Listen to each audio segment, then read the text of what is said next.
Assalamualaikum warahmatullahi wabarakatuh.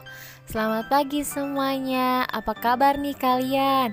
Semoga kalian selalu dalam kondisi yang baik ya. Hari ini kita akan belajar tema 4, subtema kedua, kewajiban dan hakku di sekolah.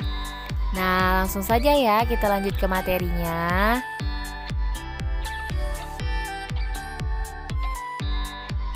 Pembelajaran kedua. Kewajiban dan hak di sekolah. Sekolah adalah tempat anak-anak belajar. Sekolah tempat anak-anak belajar agar mendapat banyak pengetahuan.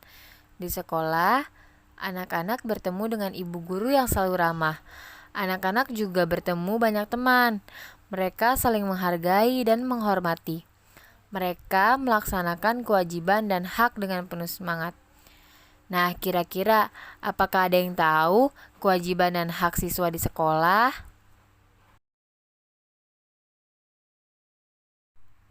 Nah, selanjutnya aku akan memberikan contoh-contoh kewajiban dan hak siswa di sekolah.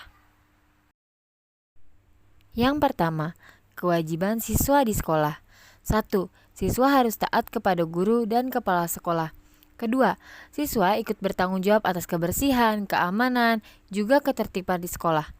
Ketiga, siswa juga ikut bertanggung jawab atas pemeliharaan gedung, halaman, perabotan yang ada di sekolah. Keempat, siswa juga harus membantu kelancaran pembelajaran di kelas.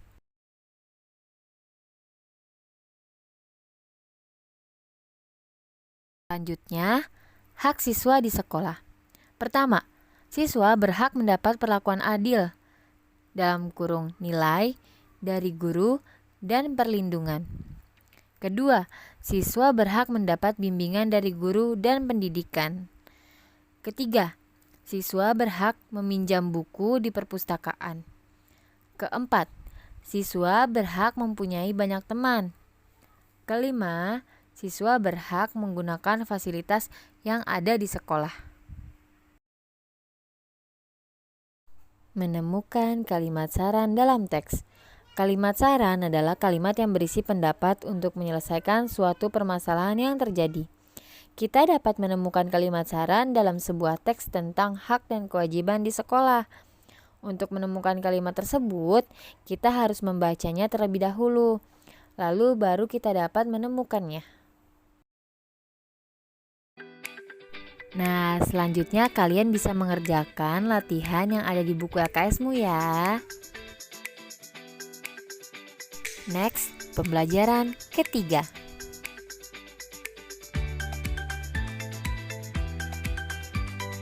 Kemungkinan dua bilangan. Di sini ada contoh soal cerita. Benny membantu ibu guru merapikan lemari kelas. Ia melihat persediaan kertas kelas yang tinggal sedikit. Semula tersedia 500 lembar kertas. Sisa kertas hanya 40 lembar. Waktu belajar masih 3 bulan. Mereka membutuhkan kertas untuk beberapa kegiatan kelas. Benny berpendapat mereka wajib menghemat kertas. Bantulah Benny menentukan atau menghitung banyak kertas di awal dan yang terpakai. Nah, sekarang kalian amati contoh berikut.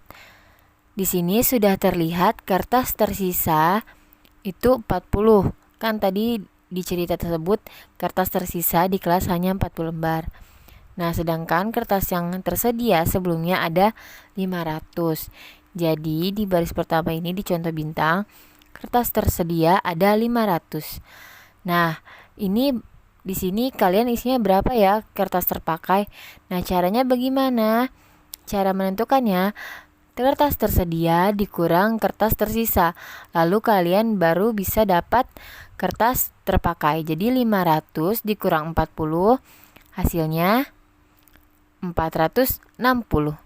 Jadi kertas tersedia 500 dikurang kertas terpakai 460 sama dengan kertas tersisa 40. Ya, kemungkinan kedua, kertas tersedia 360. 360 dikurang 40 sama dengan 320. Jadi kertas tersedia 360 dikurang kertas terpakai 320 sama dengan kertas tersisa 40. Nah, sekarang kerjakan latihan yang ada di buku LKS-mu ya.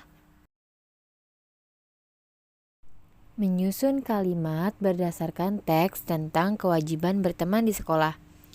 Sebelum menyusun kalimat saran, kita harus menemukan permasalahan yang terdapat pada teks tersebut. Setelah permasalahan kita temukan, kita dapat menentukan pendapat apa yang kita berikan untuk menyelesaikan masalah tersebut. Kalimat saran dapat kita susun berdasarkan pendapat yang akan kita berikan pada permasalahan tersebut. Gerak dasar tangan dalam tari. Yang pertama ada nyekiting. Nyekiting merupakan pertemuan ibu jari pada jari tengah yang membentuk lingkaran, jari yang lainnya melengkung. Yang kedua ada ngerayung. Merupakan ibu jari yang ditekuk sampai ke depan sebuah telapak tangan serta jari yang lainnya itu lurus. Yang ketiga ada nyempurit. Nyempurit ialah ibu jari yang bertemu jari telunjuk, jari yang lainnya menekuk yang beruntutan. Yang keempat ada baya mangap, yakni membuka ke samping serta jari lainnya lurus merapat. Yang kelima ada ngeregem. Ngeregem ialah ibu jari yang membuka ke samping serta menekuk sedangkan jari yang lainnya menggerem ataupun mengepal. Yang terakhir ada kambeng. Kambeng yakni kedua tangan itu menggerem atau mengepal, lalu diangkat ke depan dada, lalu siku membentuk sudut 90 derajat. Nah, di sini ada contoh gambar gerak dasar tangan.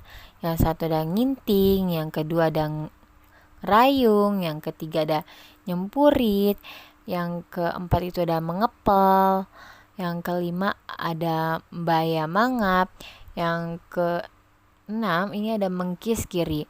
Nah, jika kalian masih belum mengerti tentang gerak dasar tangan, kalian bisa melihat contohnya di YouTube ya. Sampai sini dulu ya video pembelajaran kali ini. Terima kasih kalian semua yang sudah menonton video pembelajaran hari ini. Assalamualaikum warahmatullahi wabarakatuh.